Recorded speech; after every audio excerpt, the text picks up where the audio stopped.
పిల్లల గదిలోకి వెళ్ళారా? వెళ్ళారండి. మీరెంత ఏంటి ఇంత రాత్రి అయినా ఇంకా పడుకోలేదా? మీరు లేనిది ఎప్పుడైనా పడుకున్నామా అన్నయ్య? అందరం కలిసే కదా పడుకునేది మావయ్య. సరే సరే, అందరం పెద్దోడి గదిలో పడుకుందాం. ఈ రోజు వాడి శోభనం కదా, అసలే కొత్త. పక్కనుంటే ధైర్యంగా ఉంటుంది. పక్క నుండి దగ్గరుండి జరిపిద్దాం. పదండి.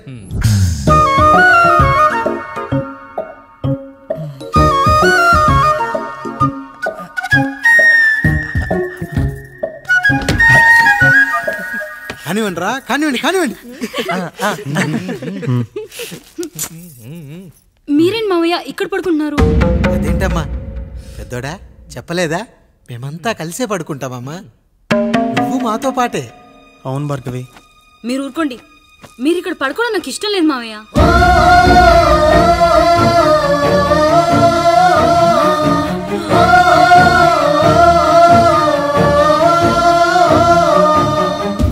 అదేంటమ్మా అలా అంటావు?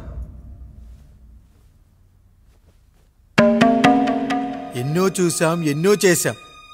దుక్కి దున్ని కోత కోయకుండానే ఈ విత్తనాలన్నీ మొలకొచ్చాయంటావా తల్లి? అవన్నీ నాకు తెలియదు మావయ్య. మర్యాదగా బయటికి వెళ్ళండి.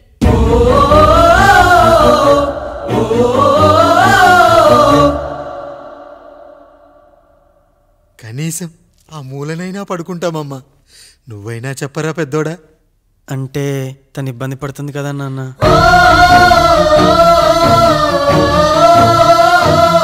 నువ్వు కూడా ఏంట్రా? పిల్లలేదో ఆశపడుతున్నారమ్మా. ఒక్కసారి ఆలోచించమ్మా. మావయ్య మీరు బయటికి వెళ్తే మేము తలుపులేస్తాం.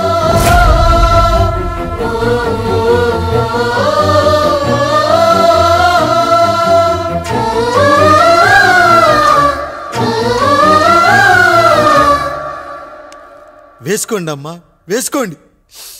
తలుపులు వేసుకోండి.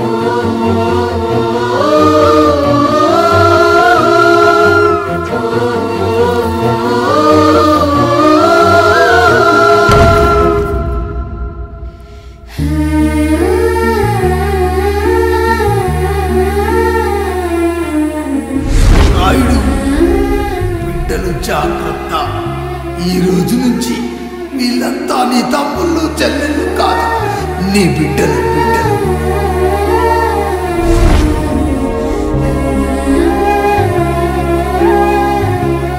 జానకి, ఏమండి? సావిత్రి, ఏమండి? లక్ష్మి, ఏమండి? మన గదిలోకి పదండి. ఇక నుంచి ఎవరి పిల్లలతో వాళ్ళ గదిలోనే పడుకోవాలి. ఇది ఈ రోజు నుంచి ఈ వంశానికి రాస్తున్న కొత్త శాసనం. అయ్యా అలా అనకండి అయ్యా. మీరు లేకుండా మేము ఎప్పుడైనా విడిగా పడుకున్నాము. అంతా కలిసే కదయ్యా పంచుకున్నాం. వెళ్ళరా వెళ్ళు. నీకు భార్య ఉంది, నీకు పడగది ఉంది. వేసుకోండి రా, మీరు వేసుకోండి. తలుపులు వేసుకోండి. మీరు కూడా ఏంటండి పిల్లలేదు? చిన్న పిల్లల వాళ్ళని ఉయ్యాల్లో ఆడించేటప్పుడు పక్కనే ఈ నాన్న కావాలి. బడికెళ్ళేటప్పుడు పక్కనే ఈ నాన్న కావాలి. గుడికెళ్ళేటప్పుడు కూడా పక్కనే ఈ నాన్న కావాలి. కానీ శోభనం గదిలో మాత్రం పక్కనే ఉంటానంటే బరువయ్యాను జానకి, బరువయ్యాను.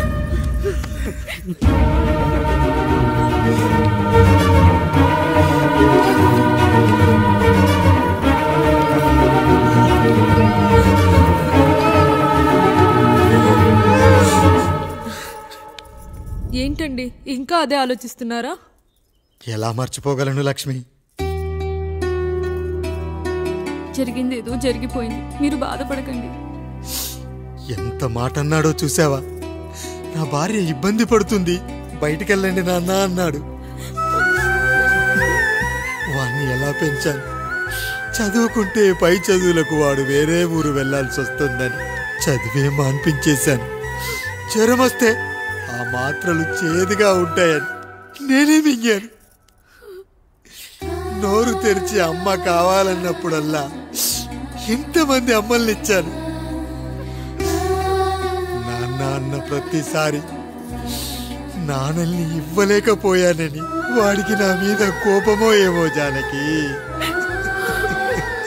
నిజమేనండి, మనమంతా ఇలా లేమే. మన కుటుంబానికి దిష్టి తగిలింది. మా నాన్న మరణంతో ఆస్తిపోయి తమ్ముళ్ళతో నడి రోడ్డున పడ్డప్పుడు ఇలాంటి కష్టాన్ని మొదటిసారి అనుభవించాను. అన్నయ్య అన్నయ్య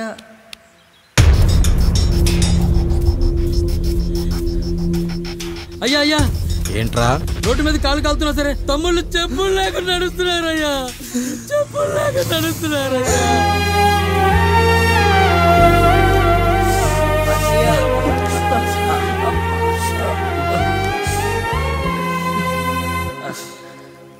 చెప్పులు లేకుండా నడుస్తుంటే కాళ్ళు కాలుతున్నాయట్రా.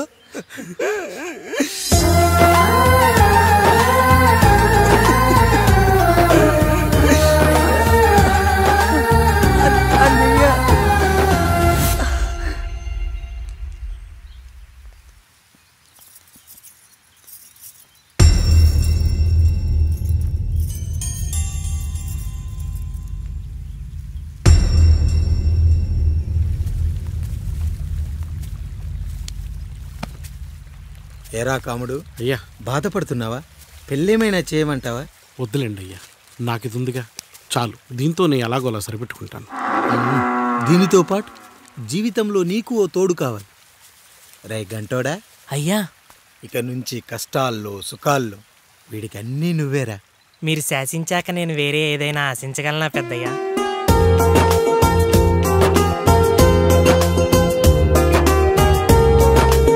నీ గురించి కాదురా, మీ అక్కది చాలా గొప్ప మంచి మనసుని విన్నాను. ఈ కాముడికి ఆ రాముడి గుళ్ళో పెళ్లి చెయ్యి. అయ్యా, దాన్ని పెళ్లి చేసుకుంటే దాని భర్త చనిపోతాడని జాతకంలో ఉందయ్యా. మీరంతా కలకాలం ఉంటారంట్రా. వీడు పోతే నేను లేనా, చూసుకోలేనా? నువ్వు పెళ్లి చెయ్యి, పెళ్లి చేయరా.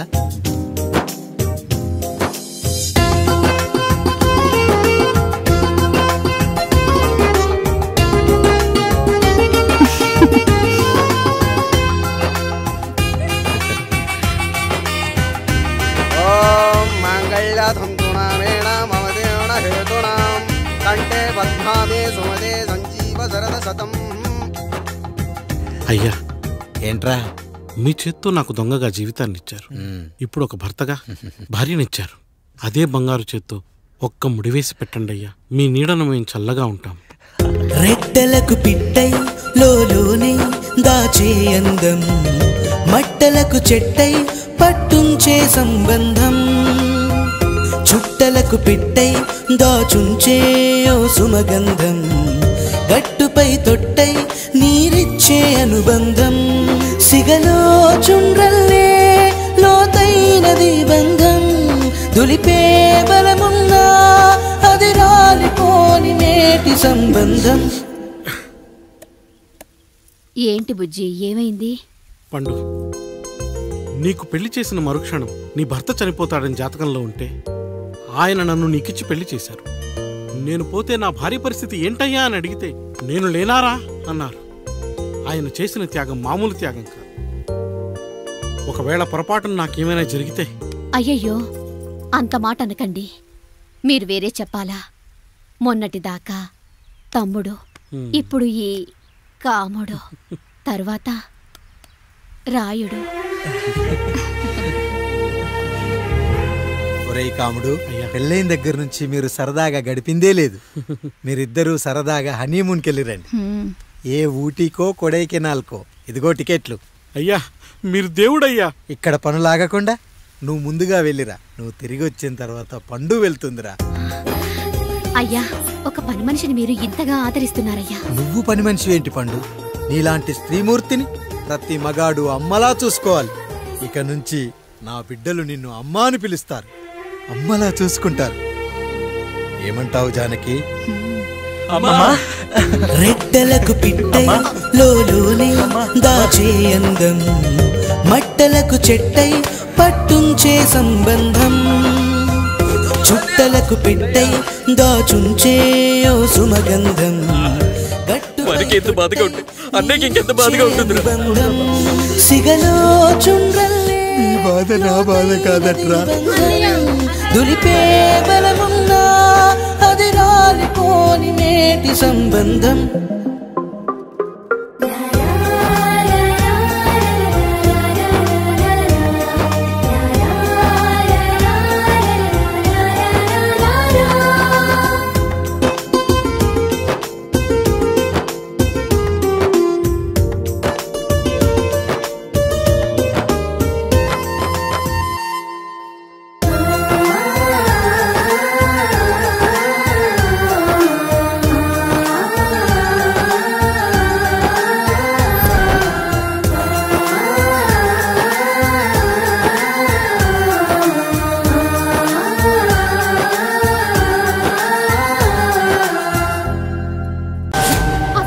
తండ్రి ఎవరో నీకు తెలుసా?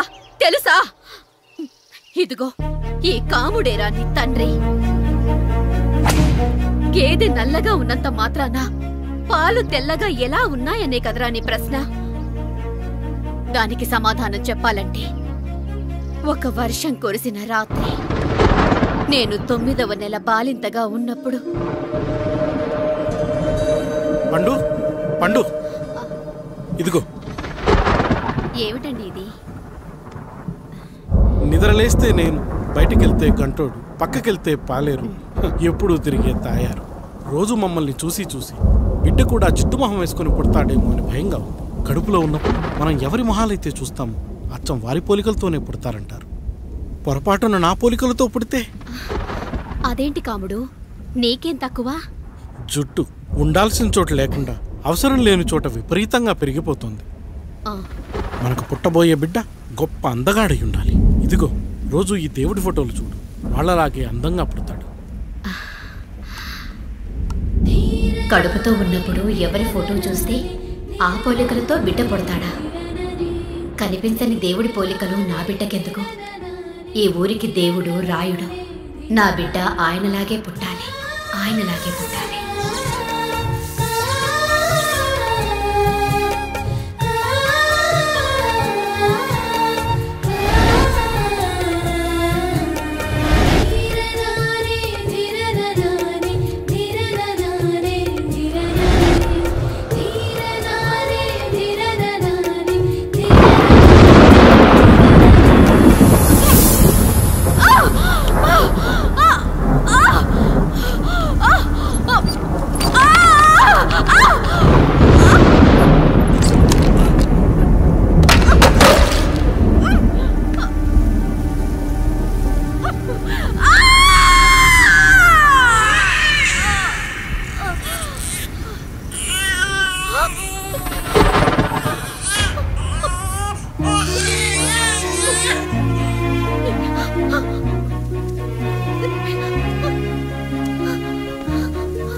ఏంటి పండు ఇలా వచ్చావు?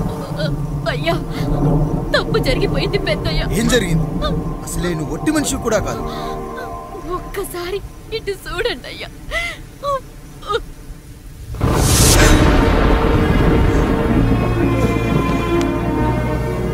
వీడేంటి అచ్చం నాలా ఉన్నాడు? అసలేంటి, ఎందుకు ఇలా జరిగింది? నువ్వు ఎప్పుడైనా చీకట్లో పంపు సైడ్ దగ్గరికి వచ్చావా? మరి అమలాపురంలో శివాలయం దగ్గర రత్నాలు నీకేమైనా అమ్మవుతుందా? పిఠాపురంలో పద్మం, రామాపురంలో లక్ష్మి, కాకినాడలో సుజాత. అయ్యో దేవుడా, అసలు ఇదంతా ఎలా జరిగింది పండు?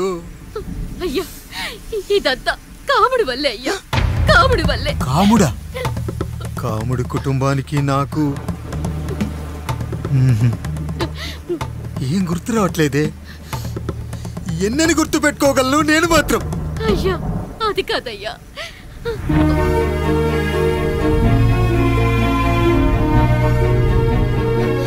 అలా రోజు మీ ఫోటో చూసి చూసి అచ్చం మీలాగే పుట్టాడు. అయ్యో, నా పోలికతో బిడ్డ కావాలనుకోవడం ఏంటి పండు? నువ్విలా చేయడం ఏంటి పండు? పోలికల కోసం ఫోటోలు ఎందుకు చూసావు పండు? అందుకే కదయ్యా ముందు ఆ డైలాగ్ చెప్పాను, తప్పు జరిగిందని. ఇప్పుడు ఏం చెయ్యాలయ్యా? స్వచ్ఛమైన మన ప్రేమను ఈ పాడులోకం అర్థం చేసుకోదు. కనీసం మీ ఇద్దరి జీవితం బాగున్నా ఆనందపడేవాడి. వీణ్ణి ఇక్కడ ఉంచొద్దు పండు, బయటికి పంపించు. బయటికి పంపించి బాగా చదివించు, గొప్పవాణ్ణి చెయ్యి. వీడికి అయ్యే ఖర్చంతా నేనే భరిస్తా. అవసరమైతే ఆ డబ్బు కాముడి జీతంలో కట్ చేద్దాం. అయ్యా, వెళ్లే ముందు వీడికొక పేరు పెట్టండి అయ్యా.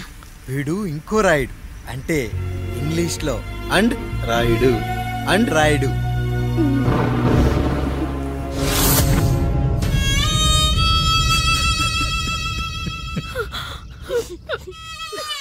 ఇదిరా నీ కథ, నా గతం.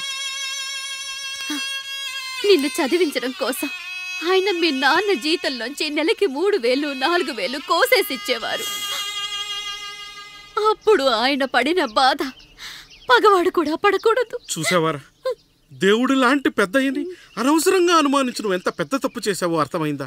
ఒకడు నిమ్మకాయ పెట్టి పసుపు వేసి ఉప్పు కలిపి పులిహోర చేయొచ్చు, కానీ ఆ పులిహోర ఎప్పటికీ దేవుడి ప్రసాదం. నువ్వు ఆ దేవుడి ప్రసాదం. ఇక ఆయనే మీ నాన్న. చూసావా అమ్మా, ఈ రోజు నుంచి నాకు 3 అమ్మలు 2 నాన్నలు. నీకు మాత్రం ఒక్కడే భర్త, నాన్నకు మాత్రం ఒక్కటే భార్య. మా నాయనే. అయ్యా, బిడ్డను ఒక్కసారి ఎత్తుకొని తిప్పండి అయ్యా. బాబు, నాన్నా,